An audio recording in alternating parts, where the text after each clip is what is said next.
There's been a lot of speculation and curiosity about Javion Cohen's injury during pregame warmups, so I wanted to show you what it looked like from my eyes instead of just listening to what I had to say about it after the game, as well as what head coach Mario Cristobal had to say, which I will play those comments back in a little bit.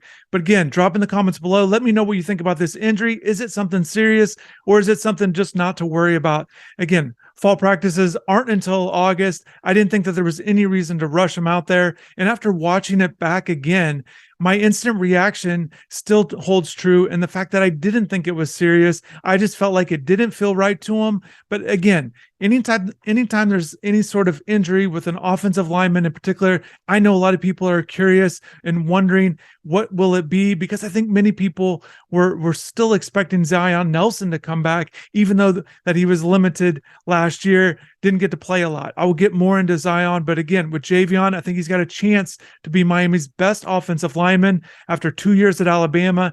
He really impressed during the spring, both as a run blocker and as a pass blocker, but also with his leadership. I think he's a guy that can really help transform the offensive line this upcoming season. Miami needs him to be a good player. They did not need him out there for the spring game, so I think that's why he was held out. I think they would have liked for him to get out there, but as you can see in the video, something just didn't feel right, and he didn't feel comfortable going out there. But here's head coach Mario Cristobal, his comments about Javion after the spring game. He got nicked up out here in pregame, you know. He's okay. He's okay. Those big guys are made out of rubber and steel. They don't break, you know. But he's had a great spring. He hasn't missed anything. And we were out. You know, we go pretty hard pregame. You guys see it. You're down here in the corner. This, step and tweaked up a little bit, but he's good. He's good to go. Shortly after the season ended, I was asking about Zion Nelson's availability for the spring, and I was told back then that they were going to take it slow with him. So I was not surprised to not see him out there at all for spring practices or workouts, but I did get a chance to see him in person at the practice I went to. He didn't participate, but just seeing him walk around, as you can see in the spring game, I thought that was good, and we will see how he does moving forward. But again, I think the plan with Zion is just to take it slow. They don't want to rush him back and get injured again, like what happened last season. So we will see how it goes with Zion, but certainly he's a guy that has a chance to be a productive player at the tackle spot if healthy. In addition to seeing Zion at the spring game, it also is a good opportunity to see some of these other players before the game started. I was down on the field, so I had a chance to see these guys, and I want to show you some of the things that I saw. First, it starts off with a workout by Elijah Arroyo, and if you stay tuned to the channel, you would have known that you saw him catch passes after practice that final week of spring ball.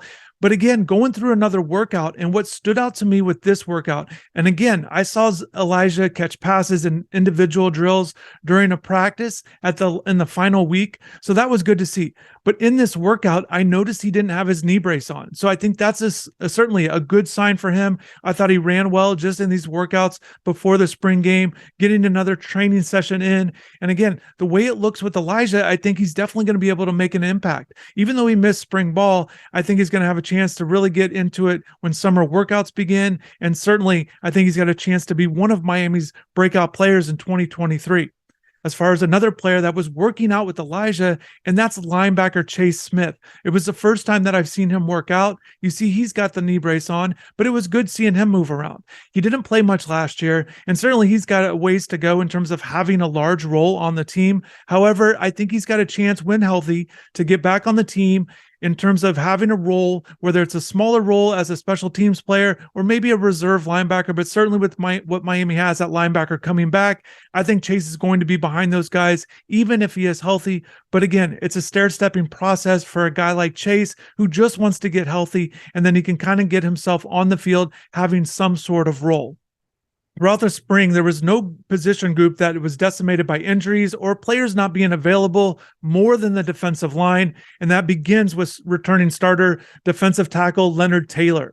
He didn't participate in spring practices, but I think once again with spring ball, the way that they're looking at it, they want their guys to be fully healthy. He had some things to get cleaned up after the season last year, and certainly he's looking to get back. I'll have more on Leonard in a little bit, but it was good seeing him out there, as well as defensive end Javare Harvey and defensive tackle Jared Harrison Hunt. Certainly, I think the group looks a lot different with them out there, but it gave guys other opportunities to make plays, get reps during practices, but making plays during games. And head coach Mario Cristobal talked about this after the spring game in terms of what it meant having those defensive linemen get more reps with some of their other guys that were out. Toughness and resiliency from guys that, you know what, they're not waiting for a starter to return. You know, they're trying to establish themselves as that guy. And really proud of those guys, because you guys don't see when we're practicing, those guys you don't take double reps, but they are taking a significant amount of extra reps, and they've been productive, they've been effective, they haven't complained. They just kept going. They got a lot of reps tonight as well, and they were effective. So all those reps Ahmad Monda has been getting, they showed up today in technique and just making plays where a year ago, you know, he couldn't do it. New defensive line coach Jason Taylor also spoke highly about Harvey and Taylor's work in the rehab room in terms of getting back to full health and full strength. Here's what Taylor said about both of those players, and he's looking forward to them for the 2023 season. A guy that's not even practicing is really taking a big leap is Jafari Harvey. You know, he had to get both shoulders fixed, and knowing where he was last year and the struggles he went through trying to get to game day and deal with his shoulder harnesses and whatnot. Now he's healthy. He'll be back for training camp, so I'm excited about him. I like what he's done. Everybody upstairs has really done a good job. LT's attacking his rehab, chomping at the bit to get back out there. In addition to Harvey dealing with shoulder injuries, James Williams had offseason surgery on his shoulder, but he did participate in non-contact drills at the end of spring practices. However, he did not play in the spring game, but it was good seeing him out there running through drills, individual workouts with new defensive coordinator Lance Guidry, who also coaches the safeties during practices. So that was good to see James back out there, and he's certainly somebody to watch for, as well as many of these other guys, as a guy who really wants to take the next step in his third season at Miami when the season comes around this fall. So that was good he was out there. 3 players who participated in the majority of spring practices. However, they did not participate in the spring game due to an injury, and that was linebacker Corey Flagg, tight end Cam McCormick, and offensive lineman Antonio Tripp. As you see in the video, Tripp's injury looks a little bit more serious. However, I think with Cam and Corey, I don't think it's anything to be worried about based on that they did not have anything major either that they were wearing at the game. They're just out with a minor injury, I would assume.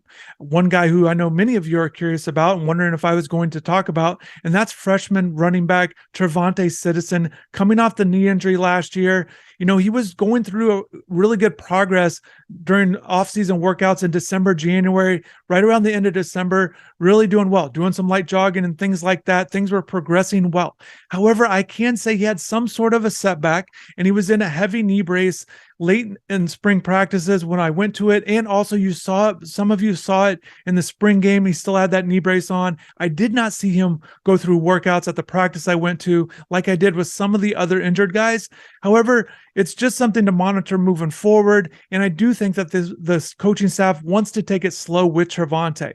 I think that's the plan with a lot of these guys, but with Trevante, they don't need him to have a large role this upcoming season. Certainly he's a talented player, but with Henry Parrish and Don Chaney Jr., who I want to mention, had a good spring, and the fact that he was out there, he was back from his injury, and he was out there for every practice, also participated in the spring game. So that's a positive for Don Chaney and his injury status as he looks to make a full return and be back to form from the flashes we saw in his first couple years at UM.